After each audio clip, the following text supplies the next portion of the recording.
Assalamualaikum warahmatullahi wabarakatuh. Perkenalkan, nama saya Aira Sahana dari Prodi AGH tingkat 1C dengan NIM 0205252238. Di sini saya akan mempresentasikan tugas remedial tanah dan iklim yang berjudul kesuburan dan kebutuhan tanah. Materi ini penting karena tanah merupakan faktor utama keberhasilan pertanian. Tanpa tanah yang subur dan pemupukan yang tepat, pertumbuhan tanaman tidak akan optimal meskipun benih yang digunakan itu adalah yang berkualitas baik. Sedikit penjelasan, tanah adalah permukaan bumi yang terbentuk dari hasil pelapukan batuan dan dekomposisi bahan organik yang berfungsi sebagai media tumbuh tanaman. Tanah terdiri dari partikel yaitu seperti mineral, bahan organik, air, udara, dan mikroorganisme. Tanah yang subur memiliki sifat fisik, kimia, dan biologi yang mendukung pertumbuhan akar, penyediaan hara, dan penyerapan air. Lalu ada pengertian pupuk. Apa itu pupuk? Pupuk adalah bahan yang ditambahkan ke tanah untuk menyediakan unsur hara yang dibutuhkan tanaman. Berdasarkan asalnya, pupuk dibedakan menjadi dua, yaitu ada pupuk organik, yaitu berasal dari sisa tanaman, hewan, atau kompos bersifat alami dan memperbaiki struktur tanah. Lalu ada pupuk organik dan pupuk kimia. Dibuat di pabrik, mengandung unsur hara tinggi dan tersedia cepat bagi tanaman. Pupuk itu bertujuan untuk meningkatkan kesuburan tanah dan produktivitas tanaman. Lalu apa itu pemupukan? Pemupukan adalah proses pemberian pupuk ke tanah atau tanaman dengan cara dan waktu yang tepat untuk mempengaruhi kebutuhan hara tanaman. Jadi mari kita lanjut ke materi. Kita akan membahas bab 1, yaitu pengertian kesuburan tanah. Kesuburan tanah adalah kemampuan tanah untuk mendukung pertumbuhan tanaman dan produksi tanaman secara optimal. Mengapa tanaman membutuhkan kesuburan tanah, atau tanahnya kenapa harus subur? Tanaman memerlukan tanah yang subur karena tanah yang subur itu menyediakan unsur hara, air, dan kondisi lingkungan yang baik untuk pertumbuhan tanaman. Karena di dalam tanah yang subur itu terdapat zat hara atau unsur hara yang penting seperti nitrogen, fosfor, kalium yang dibutuhkan tanaman untuk membentuk daun, akar, dan juga buah. Selain itu, tanah yang subur mampu menyimpan air dengan baik sehingga akar tanaman dapat menyerap air secara cukup tanpa mudah kekeringan. Struktur tanah yang gembur itu juga memudahkan akar tumbuh dan bernafas serta mendukung aktivitas mikroorganisme. Tanah yang membantu menguraikan bahan organik menjadi nutrisi yang dapat diserap tanaman. Karena itulah tanah yang subur sangat berperan dalam membuat tanaman tumbuh sehat, kuat, dan menghasilkan panen yang baik. Tadi pada yang saya ucapkan itu ada kata mikroorganisme. Apa itu mikroorganisme? Mikroorganisme adalah makhluk hidup yang ukurannya sangat kecil, sehingga tidak dapat dilihat dengan mata telanjang dan harus menggunakan mikroskop untuk melihatnya. Contoh mikroorganisme antara lain ada bakteri, jamur mikroskopis, protozoa, dan alga kecil. Mikroorganisme ini memiliki peran penting dalam kehidupan, seperti menguraikan sisa-sisa makhluk hidup, menyuburkan tanah, membantu pembuatan makanan, misalnya seperti tempe dan yogurt. Lalu serta ada juga yang dapat menyebabkan penyakit. Kesuburan tanah itu dibedakan menjadi dua, yaitu ada kesuburan aktual, yaitu kondisi kesuburan tanah saat ini. Yang dimaksud sedang berlangsung saat ini tuh yang ditunjukkan oleh ketersediaan unsur hara, air, serta kondisi fisik, kimia, dan biologi tanah pada waktu tertentu, tanpa adanya perlakuan tambahan seperti pemupukan atau perbaikan tanah. Dengan kata lain, kesuburan aktual ini menggambarkan kemampuan tanah sekarang dalam mendukung pertumbuhan tanaman berdasarkan keadaan alaminya. Lalu ada kesuburan potensial, adalah tingkat kesuburan tanah yang masih dapat ditingkatkan melalui berbagai upaya pengolahan seperti pemupukan, pengolahan tanah, pemberian bahan organik atau pupuk organik, dan perbaikan sifat fisik, kimia, maupun biologi tanah. Kesuburan ini menunjukkan kemampuan tanah di masa depan untuk menjadi lebih subur apabila dikelola dengan baik. Lalu untuk ciri-ciri kesuburan tanah sendiri itu ada seperti banyak mengandung unsur hara yang dibutuhkan tanaman seperti nitrogen, fosfor, dan kalium, dan lain-lain. Lalu selanjutnya ada struktur tanah gembur dan remah sehingga akar mudah tumbuh dan berkembang, mampu menyimpan air dengan baik tetapi tidak mudah tergenang, banyak mengandung bahan organik atau humus yang berasal dari sisa makhluk hidup, banyak mikroorganisme yang membantu penguraian bahan organik dan penyediaan hara. Selanjutnya ada pH tanah sesuai. Untuk pertumbuhan tanaman umumnya mendekati angka 6-7, yaitu netral. Selanjutnya ada tanaman dapat tumbuh dengan baik, sehat, hijau, dan produktif di tanah tersebut. Mari kita bahas kesuburan tanah itu dipengaruhi oleh 3 faktor utama. 1. Ada fisik tanah, yaitu mencakup tekstur, struktur, dan porositas. Fisik tanah itu yang dilihat dari fisik luarnya yang terlihat. Lalu ada kimia tanah, itu ada pH dan kandungan unsur hara. Kimia tanah itu lebih mengandung unsur yang ada kimianya, yang ada molekul-molekul kimianya seperti nitrogen, lebih ke pupuk. Lalu ada biologi tanah, yaitu mikroorganisme tanah. Biologi itu diambil untuk makhluk hidup, jadi lebih cenderung ke seperti cacing atau mikroorganisme yang membantu untuk menggemburkan tanah atau meningkatkan produksi tanaman. Ketiga faktor ini saling berkaitan dan tidak bisa dipisahkan. Kemudian di bab selanjutnya membahas tentang unsur hara. Apa itu unsur hara? Unsur hara adalah zat atau elemen kimia yang dibutuhkan oleh tanaman untuk menjalankan proses hidupnya, seperti pertumbuhan, perkembangan, fotosintesis, pembentukan akar, daun, bunga, dan buah. Untuk hara diserap tanaman terutama melalui akar dari tanah dalam membentuk ion, serta sebagian berasal dari air dan udara.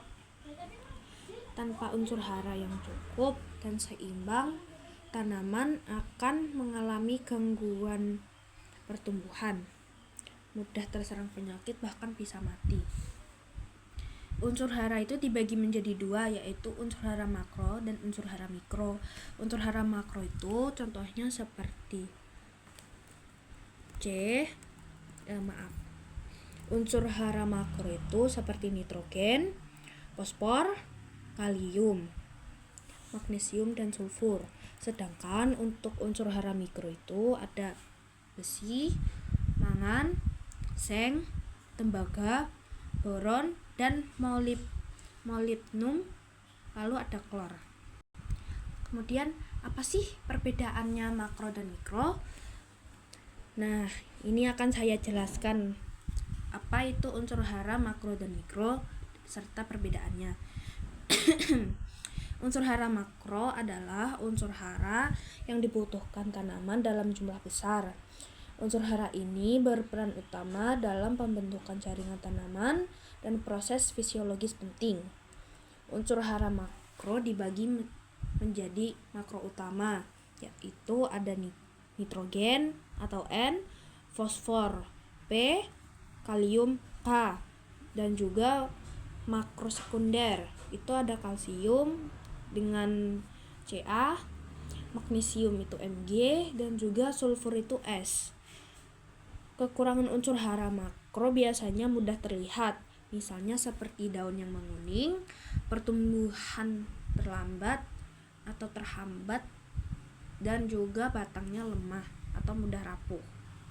Lalu kemudian ada unsur hara makro. Unsur hara mikro. Unsur hara mikro adalah unsur hara yang dibutuhkan dalam jumlah sangat kecil, tetapi fungsinya tetap vital bagi tanaman.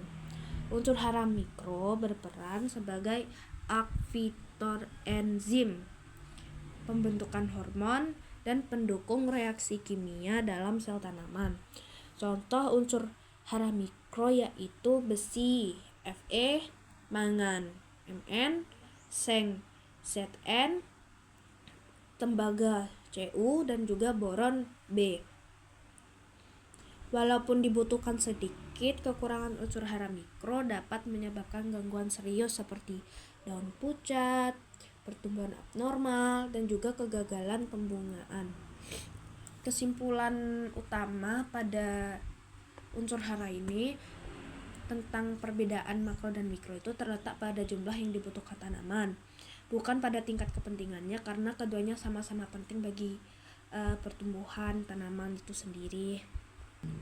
Dan ada tambahan lagi, meskipun unsur hara tersedia di dalam tanah, tidak semuanya dapat langsung diserap oleh tanaman. Unsur hara hanya dapat diserap jika berada dalam bentuk ion dan didukung oleh kondisi pH serta kelembapan yang sesuai. Dalam tanah, unsur hara bisa terbagi menjadi hara total, hara tidak tersedia, dan tersedia.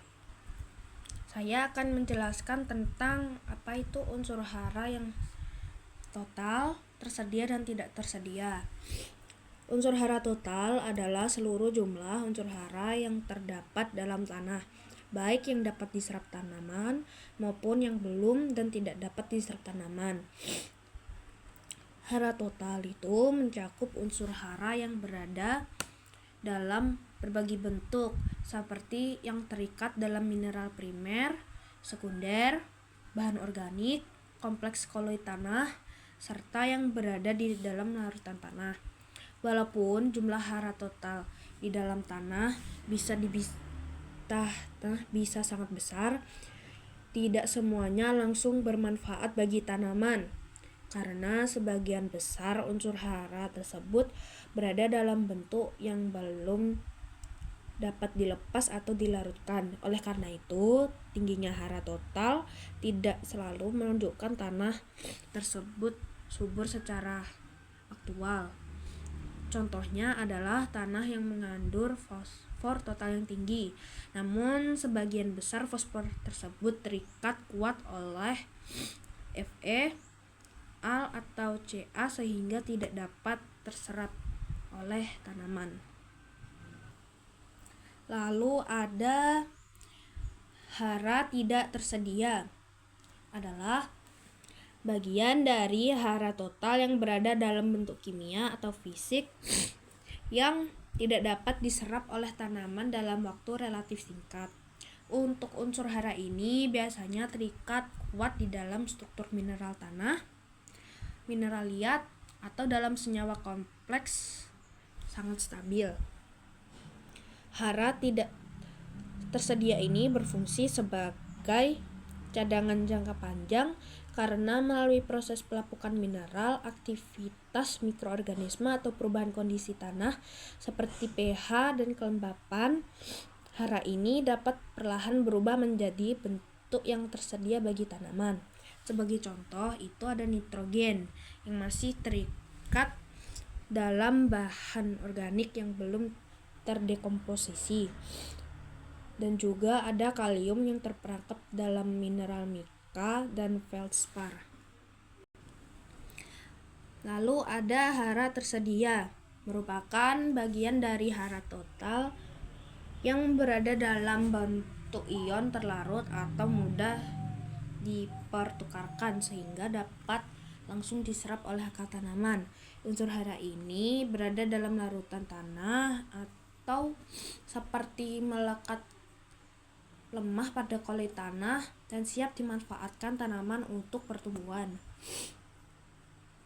Jumlah hara tersedia sangat dipengaruhi oleh kondisi tanah seperti pH, aerasi, kelembapan, serta praktik pengolahan tanah dan pemupukan. Walaupun jumlahnya relatif kecil dibandingkan hara total, hara tersedia sangat menentukan kesuburan tanah secara aktual.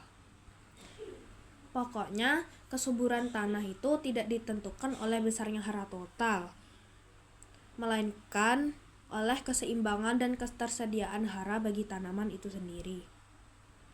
Kemudian ada dinamika dan penyerapan unsur hara. Unsur hara dalam tanah bersifat dinamis, yang artinya selalu mengalami perubahan bentuk dan lokasi. Unsur hara berada dalam 3 bentuk utama, yaitu kompleks penyimpanan yang tersedia secara lambat, kemudian ada kompleks pertukaran, yaitu yang tersedia sedang, dan juga ada larutan tanah yang tersedia cepat. Tanaman menyerap unsur hara melalui 3 mekanisme utama, yaitu difusi, aliran massa, dan juga persinggungan akar. Apa pengertian dari ketiga tersebut?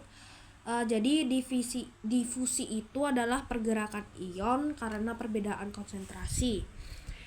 Aliran massa yaitu unsur hara terbawa air menuju akar. Persinggungan akar merupakan kontak langsung antara akar dan ion.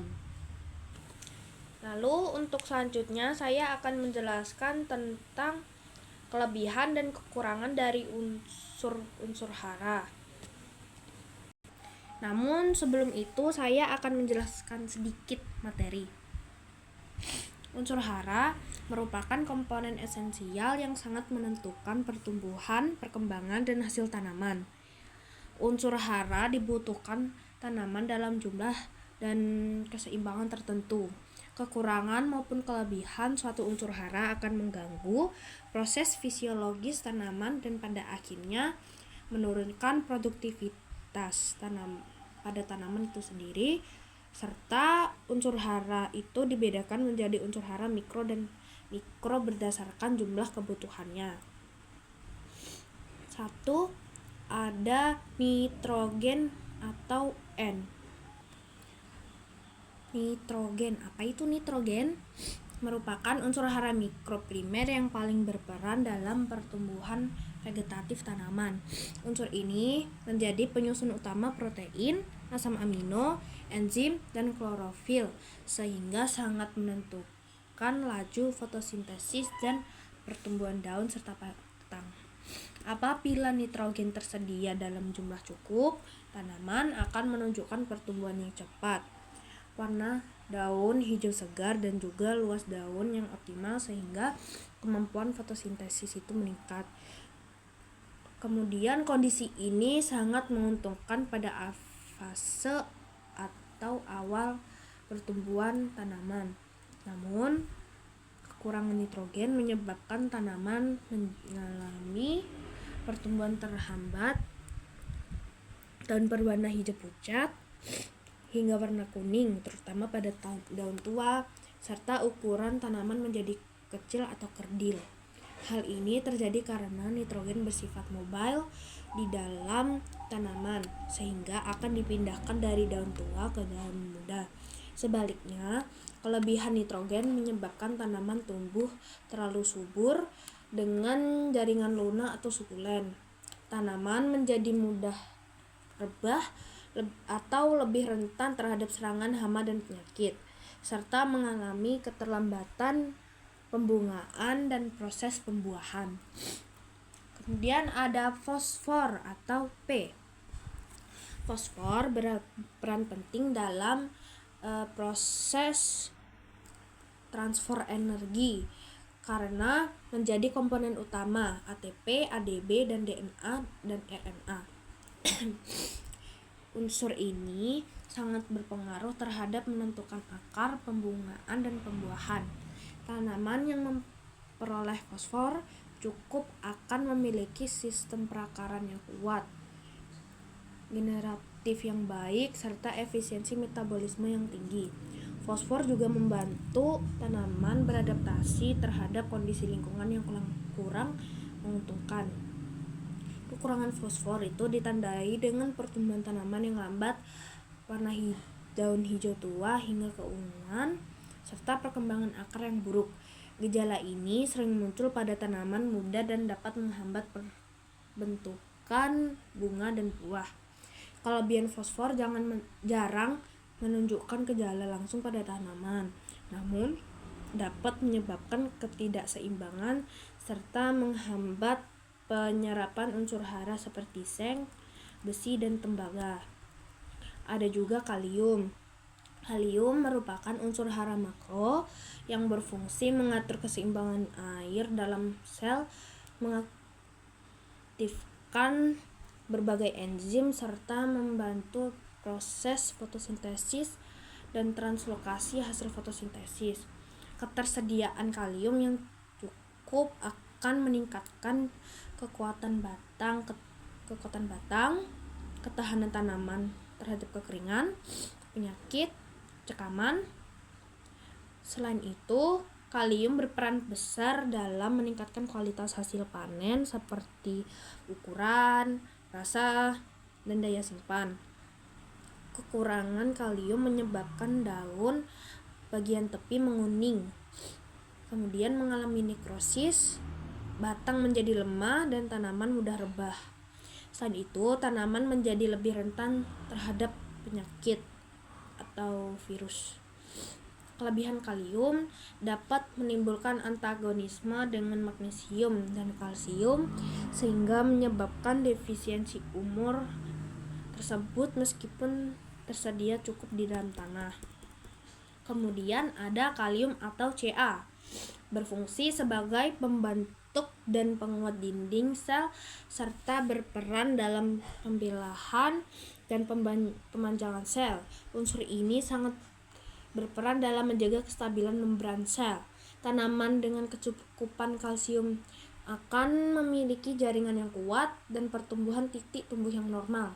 Namun, kalsium tidak bersifat mobile di dalam tanaman. Gejala kekurangan akan muncul terlebih dahulu pada bagian tanaman yang muda. Defisiensi kalsium itu ditandai dengan bagian muda menggulung, ujung akar mati, serta terjadinya busuk ujung buah pada tanaman hortikultura. Kemudian untuk kelebihan kalsium itu dapat menyebabkan tanah menjadi basah dan menghambat penyerapan unsur magnesium dan kalium. Lalu ada magnesium atau Mg.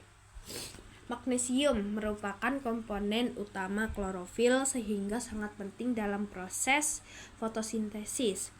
Selain itu, magnesium juga berperan aktivator sebagai enzim metabolisme.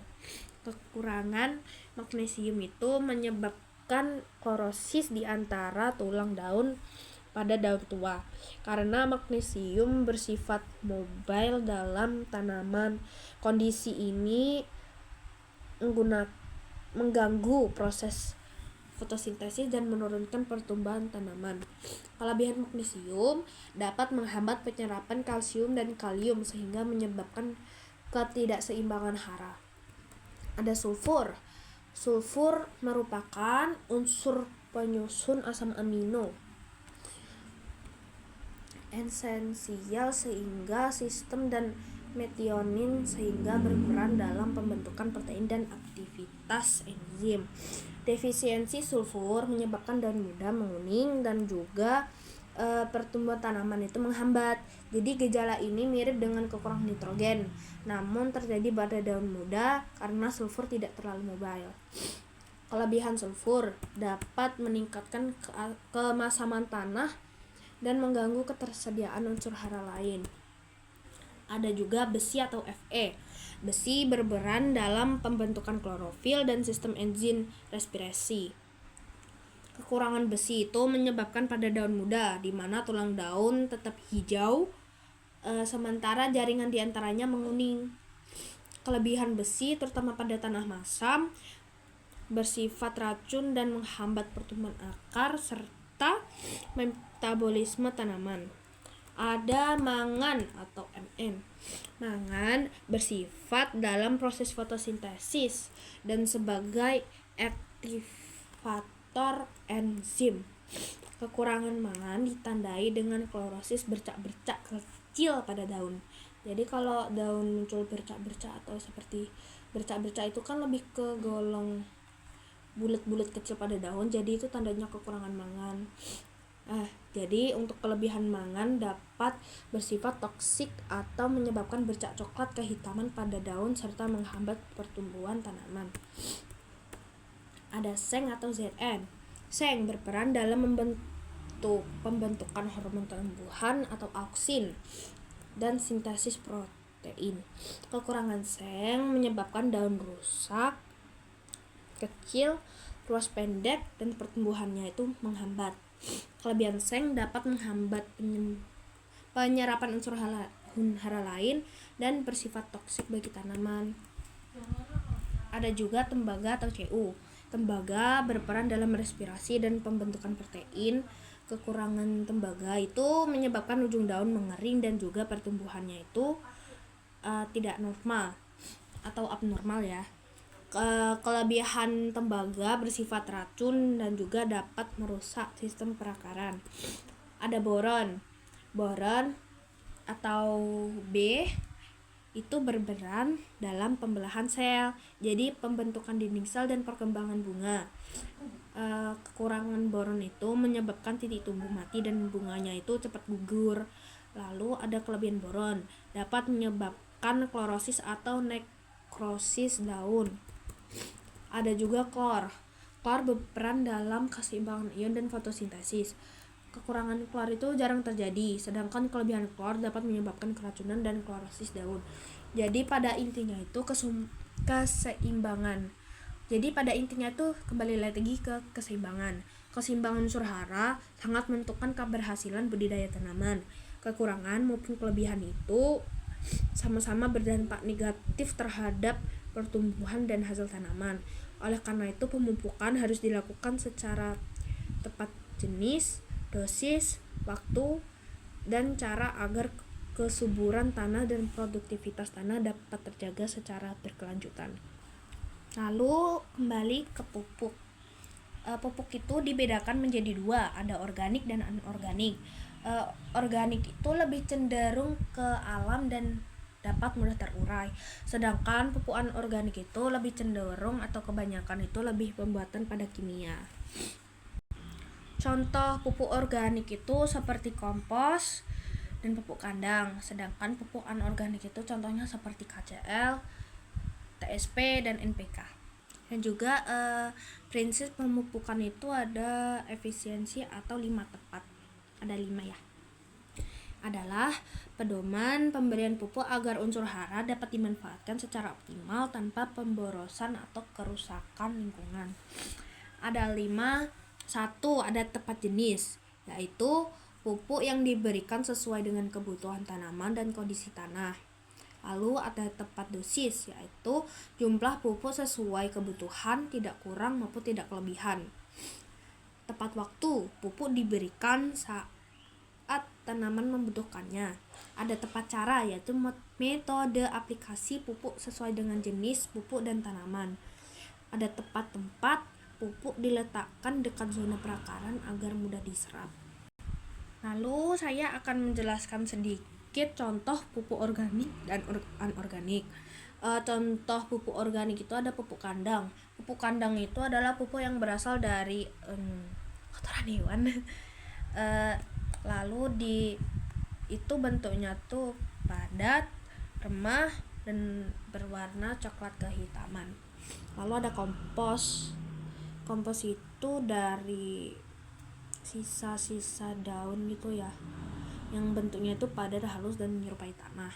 Lalu ada POC atau pupuk organik cair. Nah, jadi untuk POC sendiri ini biasanya terbuat dari limbah sayur atau limbah dapur yang difermentasi menggunakan E4. Cair menggunakan air dan biasanya itu berwarna coklat. Lalu untuk pupuk kimia sendiri itu contohnya ada urea, butiran putih bentuknya. Lalu untuk NPK itu butiran warna-warni, ada warna pink dan juga biru bisa. Lalu ada TSP. Nah, kalau NPK itu kan butirannya warna-warni, sedangkan untuk TSP itu khususnya itu warna abu biasanya. Lalu ada KCL itu warnanya kristal namun merah muda. Nah, cukup sekian dari penjelasan dari PPT ini dan juga tugas remedial dari Pak Bayu. Wassalamualaikum warahmatullahi wabarakatuh.